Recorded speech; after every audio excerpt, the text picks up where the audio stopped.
Nós vamos ler a palavra de Deus hoje à noite no Evangelho de João, no capítulo 3.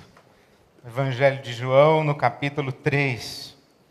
Estamos conversando sobre o Espírito Santo de Deus, a pessoa e a obra do Espírito Santo de Deus. E hoje lemos, mais uma vez, o capítulo 3 do Evangelho de João. Se você já achou aí, Novo Testamento, o primeiro livro Mateus, o segundo Marcos, o terceiro Lucas, o quarto João. Você vai dizer, já sei disso. Muita gente não sabe. Está aprendendo a mexer na Bíblia agora. Mateus, Marcos, Lucas e João. Novo Testamento. Capítulo 3. Se você já achou, marque aí e ore comigo mais uma vez. Obrigado, Senhor. Obrigado, Senhor, pelo pão de cada dia. Obrigado, porque temos recebido das Tuas mãos o pão e a nossa mesa é farta. Obrigado, Senhor. Obrigado porque temos recebido o pão para repartir, para doar, para compartilhar. Obrigado, Senhor. Obrigado pelo privilégio de sermos as Tuas mãos amorosas que levam o pão ao faminto, dizendo a ele que não foi esquecido pelo Teu amor. Obrigado, Senhor. Obrigado pelo maravilhoso privilégio de dar, de doar, de repartir, de compartilhar. Obrigado, Senhor. Obrigado pelo pão da vida. Obrigado por Jesus Cristo, nosso Senhor. E clamamos que o Teu Espírito Santo, que nos guia a toda a Tua verdade, ilumine o nosso entendimento e sopre sobre nós para experimentarmos Jesus em plenitude. Para a glória do Teu nome, oramos assim em nome dEle, Jesus Cristo, nosso Senhor. Amém. O Evangelho de João, capítulo 3, se diz que havia um fariseu chamado Nicodemos, uma autoridade entre os judeus. Ele veio a Jesus à noite e disse: Mestre, sabemos que ensinas da parte de Deus, pois ninguém pode realizar os sinais miraculosos que estás fazendo se Deus não estiver com ele. Em resposta, Jesus declarou: digo-lhe a verdade, ninguém pode ver o reino de Deus se não nascer de novo. Perguntou Nicodemos: como alguém pode nascer sendo velho? É claro que não pode entrar pela segunda vez no ventre de sua mãe e renascer. Respondeu Jesus: digo-lhe a verdade, ninguém pode entrar no reino de Deus se não nascer da água e do Espírito. O que nasce da carne é carne, mas o que nasce do Espírito é Espírito. Não se surpreenda pelo fato de eu ter dito: é necessário que vocês nasçam de novo. O vento sopra onde quer, você o escuta, mas não pode dizer de onde vem nem para onde vai. Assim acontece com todos os nascidos do Espírito. Perguntou Nicodemos: como pode ser isso? Disse Jesus: você é mestre em Israel e não entende essas coisas? Ninguém pode ver o reino de Deus se não nascer da água e do Espírito. Ninguém pode entrar no reino de Deus se não nascer da água e do Espírito. Isto que Jesus chama de nascer de novo, ou novo nascimento, é a primeira experiência consciente que nós temos com o Espírito Santo de Deus.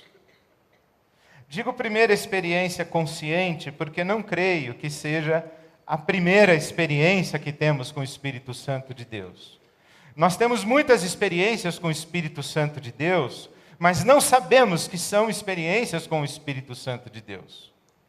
O Espírito Santo de Deus fala conosco, Ele nos interpela, Ele nos chama, Ele se manifesta, Ele aparece para nós, mas nós não sabemos que é Ele. Nós não conseguimos percebê-lo. Quem sabe, talvez, sequer imaginemos que existe a possibilidade de que o Espírito de Deus venha tocar no nosso ombro, venha falar conosco, venha se pronunciar em nossa consciência.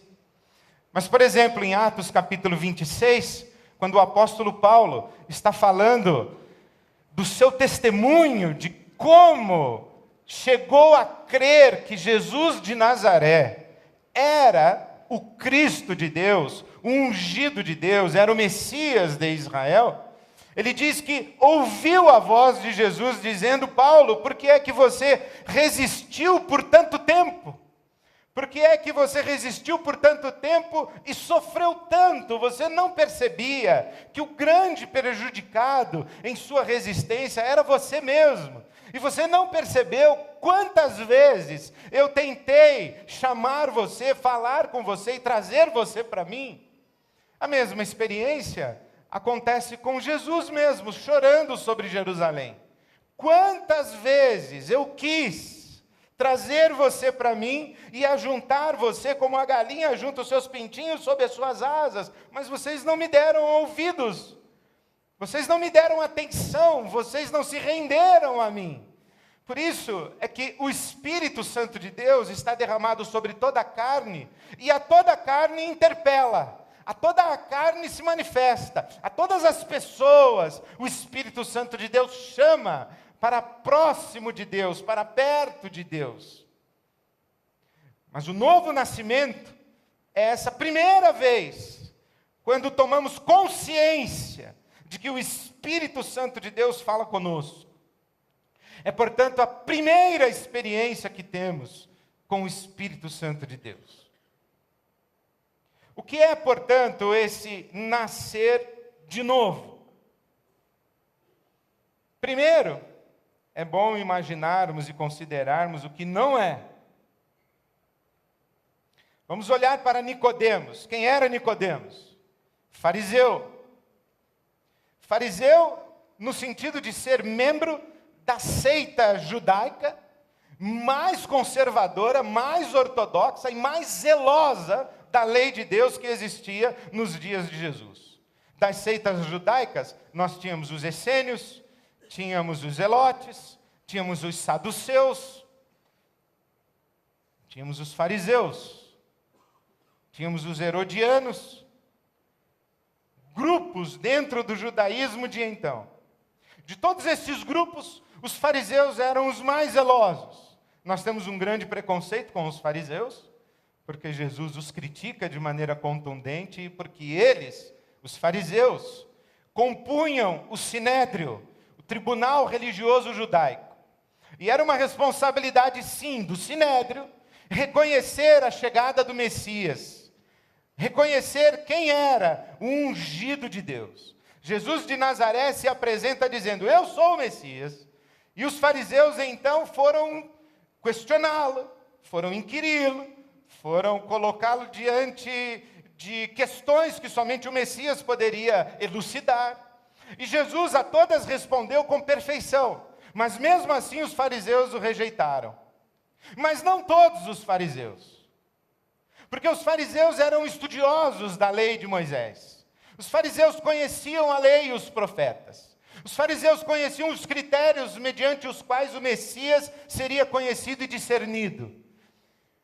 E muitos fariseus receberam a Jesus como Messias. Nicodemos foi um homem que, conhecendo tudo a respeito do Messias, ou quase tudo, como Jesus vai revelar para ele, percebe e tem uma intuição ou uma suspeita de que Jesus seja o Messias. E quando vai falar com Jesus, já diz: bom mestre, mestre, sabemos e eu sei que o Senhor fala da parte de Deus, porque ninguém ensinaria do jeito que o Senhor ensina, e ninguém faria os sinais que o Senhor faz, se não estivesse abençoado pelo céu. O que Nicodemos está dizendo é: tudo que você fala é verdade, e tudo que você faz é uma demonstração do poder do Altíssimo. E eu sei disso, e tanto sei, que venho conversar contigo, escondido pela escuridão da noite, Porque Nicodemos sabia que estava colocando a sua vida e a sua reputação em risco na comunidade de Israel. Portanto, aqui nós temos um homem bem informado, um homem que testemunha a manifestação do poder de Deus, um homem que sabe que Jesus veio do céu, um homem que sabe que Jesus é singular e extraordinário, e nem por isso Jesus o considera parte do seu reino. E na verdade diz a Nicodemos: Nicodemos, você precisa nascer de novo.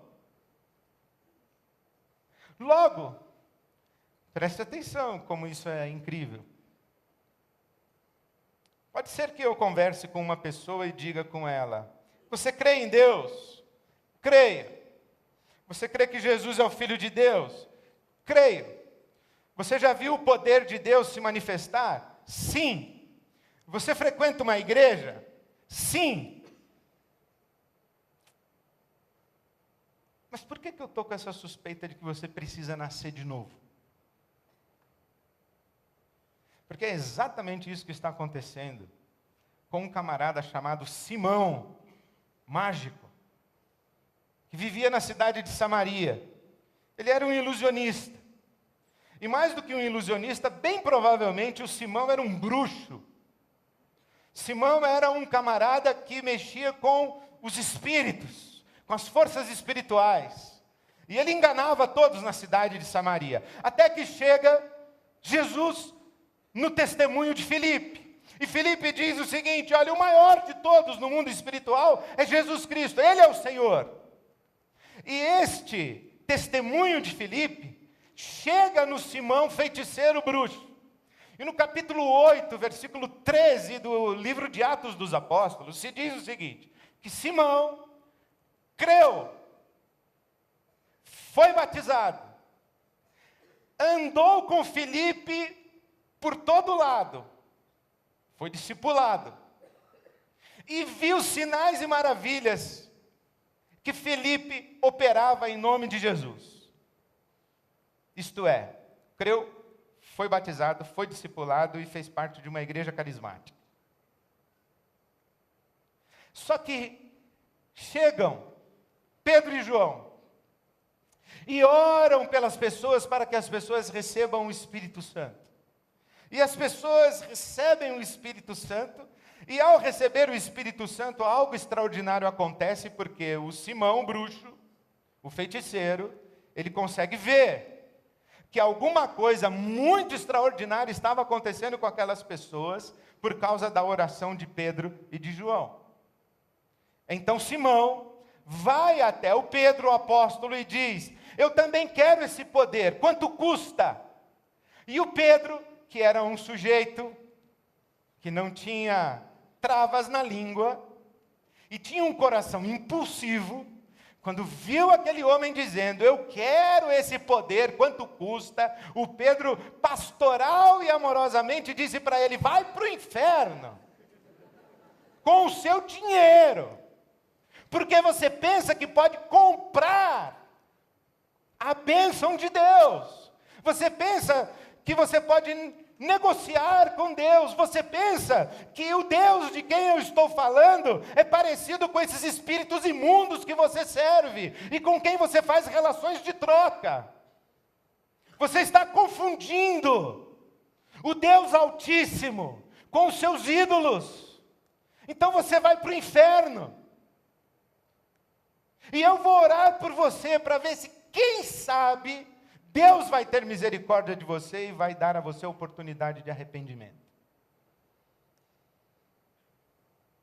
Evidentemente que o Simão não falou assim: não, mas eu acreditei, eu fui batizado, sou membro da IBAP, eu já vi o poder do Espírito, depois dessa, eu não sei para onde foi esse Simão.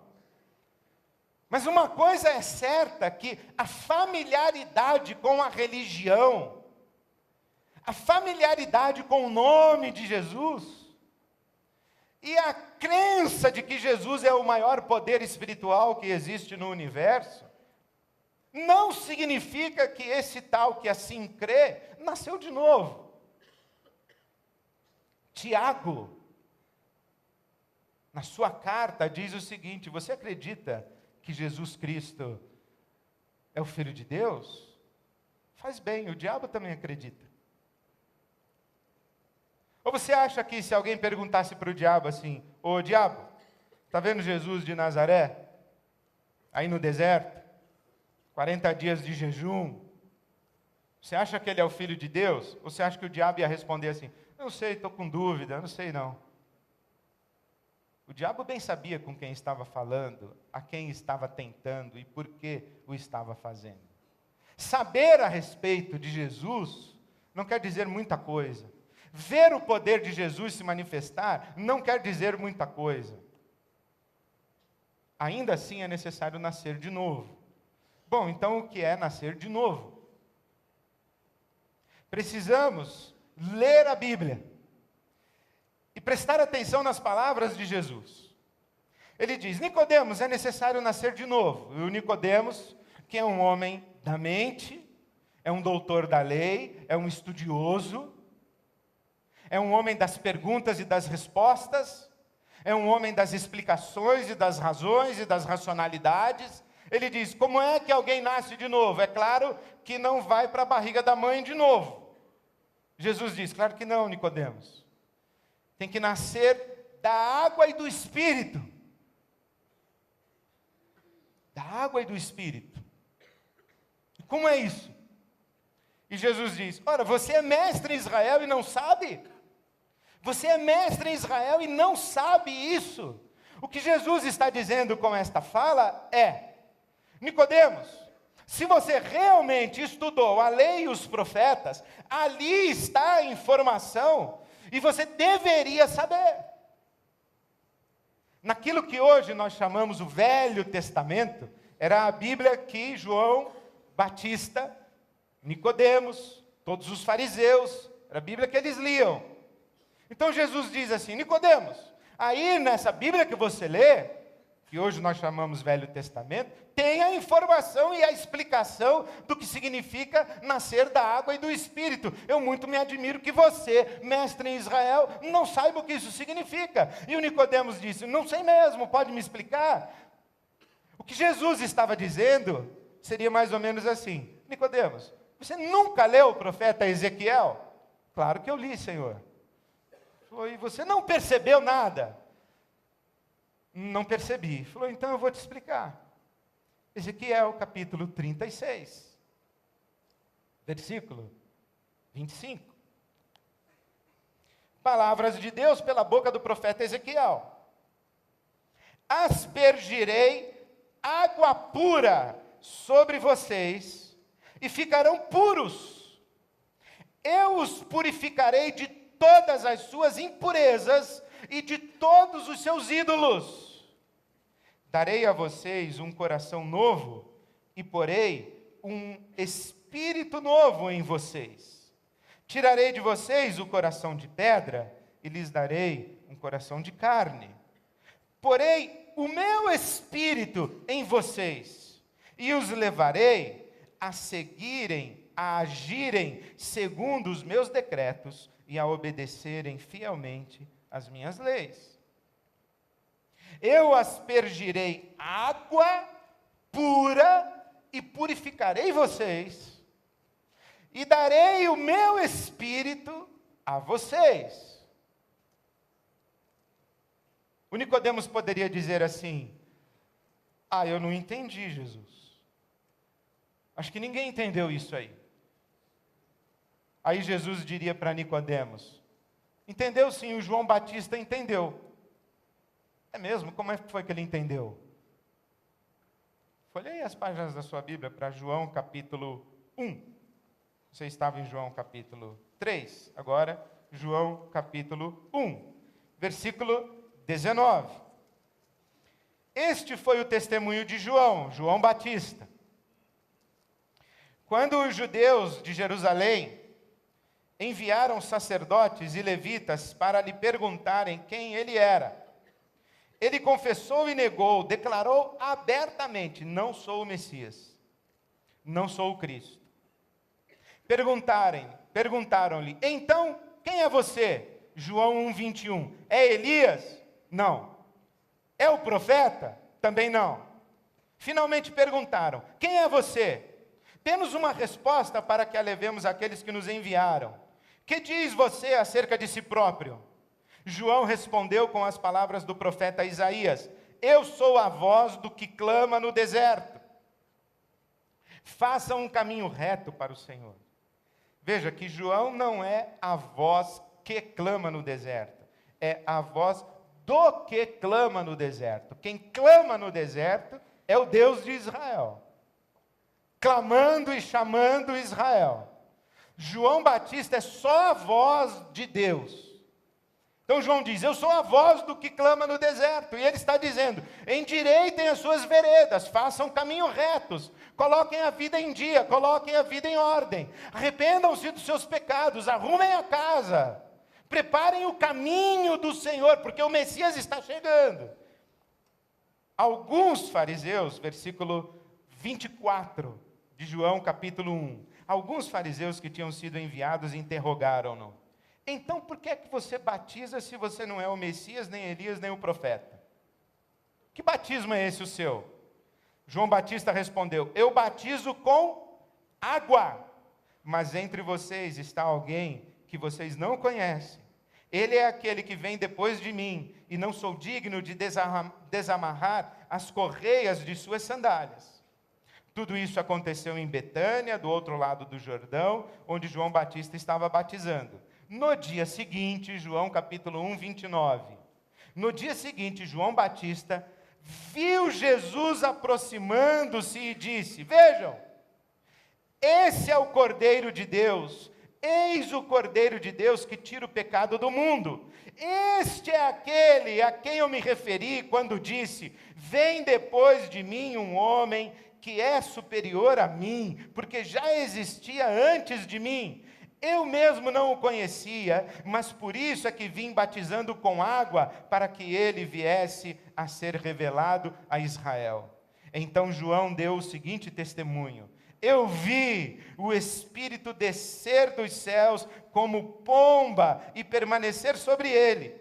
Eu não o teria reconhecido se aquele que me enviou para batizar com água não me tivesse dito: aquele sobre quem você vir o Espírito descer e permanecer, esse é o que batiza com o Espírito Santo. Eu vi e testifico que este é o Filho de Deus.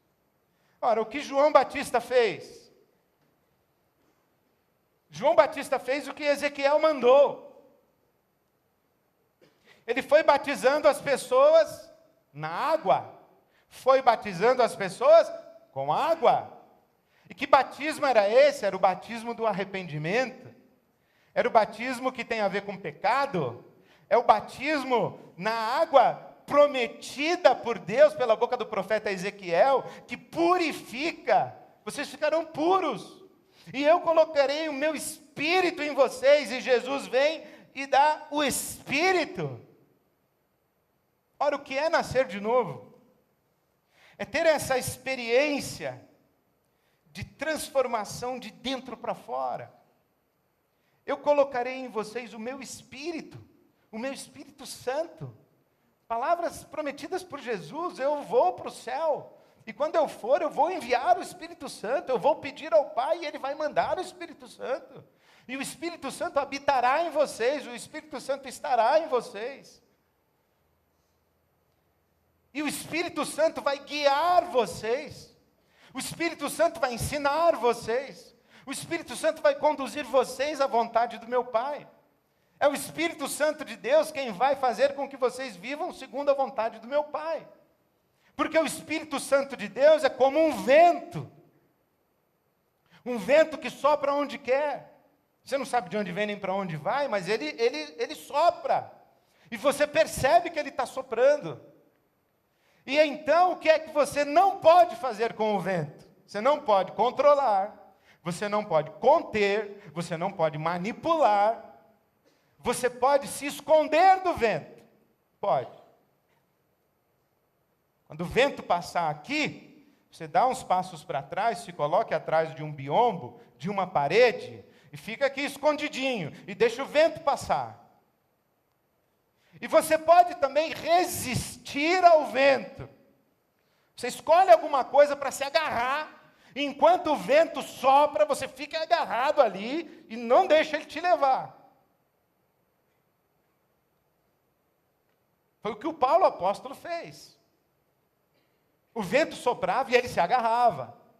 Ele se agarrava às convicções dele, como judeu, como hebreu, como da tribo de Benjamim, como fariseu de fariseus. Era o que Nicodemos estava fazendo, agarrado à sua racionalidade, tentando entender como é que funciona, como é que funciona, como é que é isso, como é que é isso. É o que os homens fizeram nos dias de Jesus. Quando Jesus diz o seguinte, que Jesus veio, ele era a luz, mas os homens não o receberam. Por quê? Porque as suas obras eram más. E eles tinham medo de vir para a luz, para que as suas obras não fossem manifestas. Então você pode se agarrar. Se agarre no seu pecado. Se agarre na sua vida torta. Há muita gente que não se rende a Jesus porque não quer abandonar o pecado. Porque sabe se render, vai abandonar. Tem gente que não ora porque sabe que vai dar certo. Quer um exemplo? Por exemplo, assim, você odeia seu cunhado, te deve grana.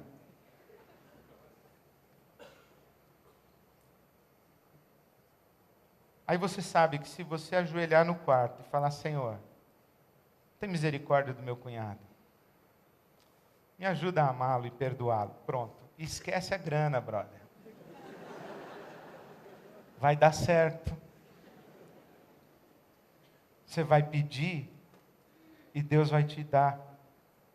Vai encher seu coração de amor, de compaixão, de misericórdia. Periga você levantar e ir lá na casa do cunhado e falar, precisa de alguma coisa a mais. Mas você não quer. Você está em tentação. Aí você se ajoelha no seu quarto e diz assim, Senhor, não me permita cair em tentação. Segura minha mão e não me deixe andar pelo caminho mau. Senhor, vê se há em mim, no meu coração, algum caminho mau e guia-me pelo caminho eterno. Guia-me pela verdade. Não me permita correr atrás de pastos que não sejam verdejantes e águas que não sejam cristalinas. Guia-me pelas veredas da justiça. Vai dar certo. Mas o que a gente faz? A gente se esconde do vento e resiste ao vento. Mas o que Jesus está dizendo para Nicodemos é o seguinte, Nicodemos, você sabe muito, você é um homem justo, você é um homem bom, você já descobriu quem eu sou, mas falta uma coisa para você. É você render o seu espírito ao Espírito Santo de Deus e deixar que Ele te leve. Isso é nascer de novo. É deixar o Espírito Santo de Deus fazer na sua vida o que só Ele pode fazer.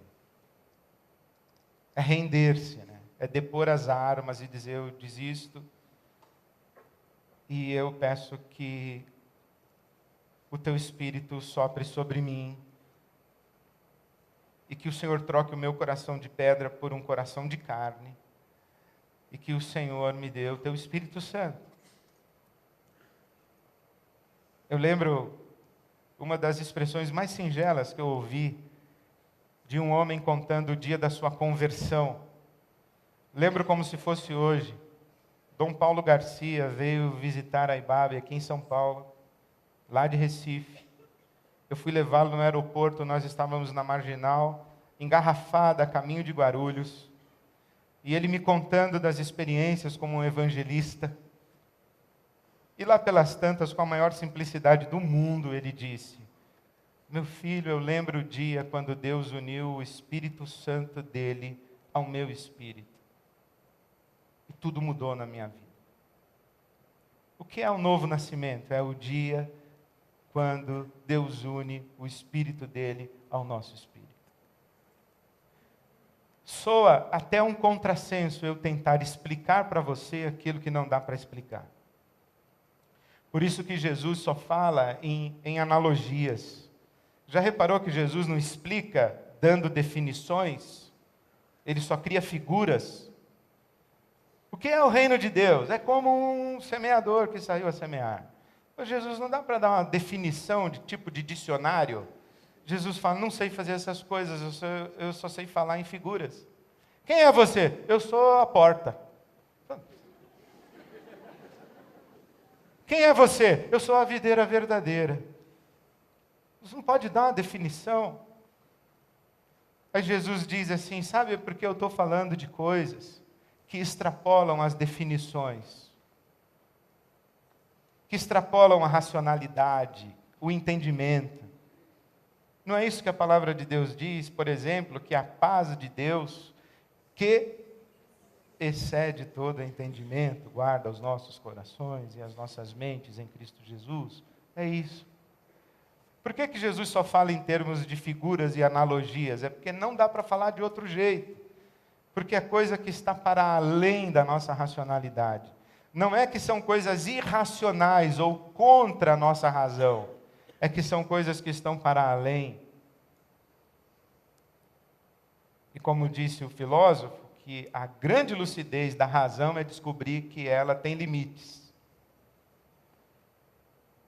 O novo nascimento é uma coisa assim. Como é que é?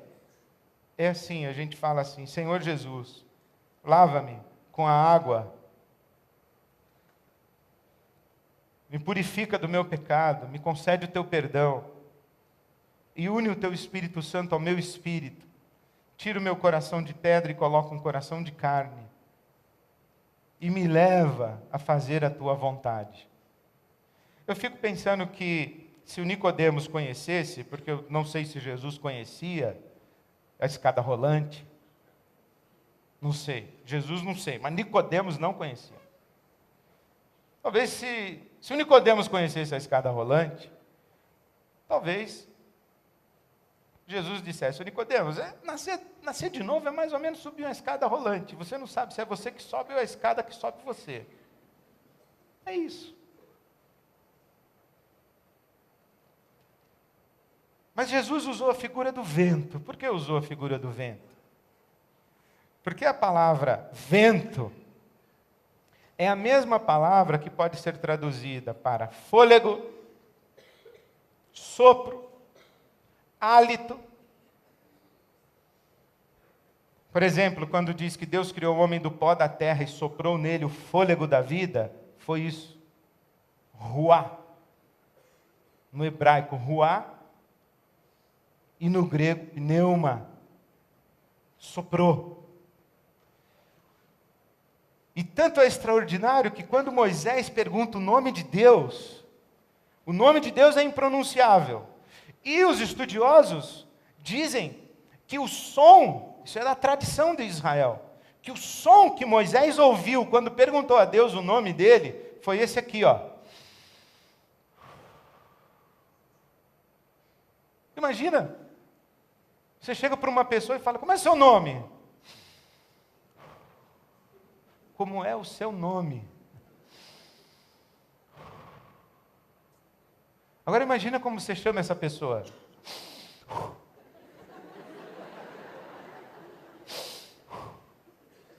É isso. Por isso que o Espírito Santo de Deus é esse fôlego, é esse sopro, é esse vento, é esse hálito. É isso de Deus que nos leva, que nos dá vida. Uma vida que está para além da nossa racionalidade. E uma mudança que acontece de dentro para fora, porque esse Espírito de Deus cria em nós um coração novo. Tira o coração de pedra, coloca um coração de carne. Agora você entende por que é possível eu encontrar uma pessoa e falar assim, você acredita que Jesus é o Filho de Deus? Acredito. Você frequenta a IBAB? Frequento. Você canta música lá na IBAB? Canto. Você dá uma grana lá na IBAB? Dou. Eu falei, mas por que eu acho que tu tem que nascer de novo? É porque no fundo, eu acho que tu tem um coração de pedra. Você tem trejeitos de discípulo de Jesus. Admito até que você inclusive tenta, mas não está lá dentro assim. Você não consegue entender as coisas de Deus. Você não vem lá do fundo da sua alma, assim. Você tenta, eu admito. Mas falta nascer de novo. É um clique que faz você uma pessoa completamente diferente. Você enxerga tudo que você não enxergava. Você se enxerga como antes você não se enxergava. Você muda sem muito esforço. E você começa a experimentar determinados constrangimentos, determinadas vergonhas, determinadas angústias. Por exemplo, quantos aqui dizem assim: eu tenho coisas que eu faço e que eu tenho vergonha de fazer. E quando eu faço, eu chego a pensar, inclusive, que eu nem me converti ainda. Vou levantar a mão. Só isso. Eu e mais meia dúzia.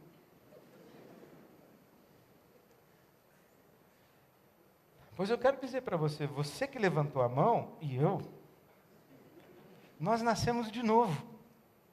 Porque se nós não tivéssemos esse constrangimento, nós não estaríamos nem aí para Deus. Se a gente não tivesse nascido de novo, nós não estaríamos nem um pouquinho preocupados com Deus, com a vontade de Deus, com a palavra de Deus. Não estaríamos preocupados. Quantos de vocês, assim, por exemplo, pecam mal? Não sabem pecar direito? Tem gente que é expert. Peca bem mesmo. Mas tem uns caras que não peca direito. Tipo assim, você fala uma mentira, está na sua cara que você está mentindo. Você nasceu de novo. Não é mais da sua natureza. Quantos de vocês se sentem incomodados quando tratam mal uma pessoa? Quantos de vocês se sentem constrangidos e acham que poderiam fazer mais por Deus do que realmente fazem? É porque nasceram de novo. Por exemplo, esse negócio de pecar bem e pecar mal, se quer pecar, tem um cara que vai lá e enfia o pezão na jaca mesmo. Pá! Nós, por exemplo, nós vamos até a metade, assim, meio vai, não vai, você não vai até o fundo assim com gosto. Porque é lama.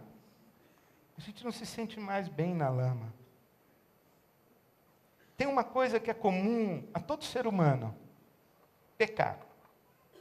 Mas tem uma coisa que é comum a todo ser humano que nasceu de novo: é ter vergonha de pecar. Tem uma coisa que é comum a todo ser humano: é o egoísmo. Tem uma coisa que é comum a todo que nasceu de novo: é o constrangimento por ser egoísta. Nós que nascemos de novo, nós recebemos um novo coração. Não é mais de pedra, ele é de carne. E as coisas que a gente fazia, a gente não consegue fazer mais, ou não consegue mais fazer do jeito que a gente fazia. A gente chora, a gente dorme mal, a gente tem peso de consciência, a gente tem crise com Deus, porque não faz mais parte da nossa natureza. Deus trocou o nosso coração de pedra por um coração de carne. Deus colocou o Espírito dele em nós. Então o que eu tenho para falar a você hoje à noite é: você pode orar comigo. Senhor Jesus, lava-me com tua água, purifica-me do meu pecado, concede-me o teu perdão, e derrama sobre mim o teu Espírito Santo, me dá o teu Espírito Santo, e une o teu Espírito ao meu Espírito, e me conduz para viver segundo a vontade do teu Pai, para a glória do teu Pai. Se você nunca fez essa oração, eu convido você a fazer hoje. E você que já fez, larga a mão de ser bobo e de ficar resistindo ao Espírito Santo. O vento. se escondendo do vento, resistindo ao vento. Essa vida aí de resistência ao vento não é mais para você. Agora você é de Deus. Tem um monte de coisa que não combina mais com você e você não vai conseguir fazer bem feito. E você não vai conseguir ficar feliz. Eu estou rogando essa praga para você. Você que está vivendo uma vida dupla, você não vai conseguir ser feliz se você é de Deus. A Bíblia Sagrada diz que o Espírito Santo de Deus zela por nós com ciúmes. Na hora que você for fazer, ele vai bater no seu ombro. Você vai ver só, vai estragar seu pecado. Para o seu bem. Vai te libertar. Vai te dar o que só ele pode dar. Se você disser, Senhor Jesus, concede-me o teu perdão. Purifica-me do meu pecado. Une o teu Espírito Santo ao meu espírito e leva-me no teu ventre para viver segundo a vontade do teu Pai, para a glória do teu Pai. Eu queria convidar você a orar comigo assim. Vamos ficar de pé. E se você quiser orar, aí no seu lugar, no seu coração, ore. Mas se você quiser orar em voz alta comigo, você ora. Senhor Jesus, purifica-me do meu pecado. Concede-me o teu perdão. Une o teu espírito ao meu espírito. Leva-me pelo sopro do teu espírito. Para viver segundo a vontade do teu Pai. Para a glória do teu Pai. Amém. Amém. Amém.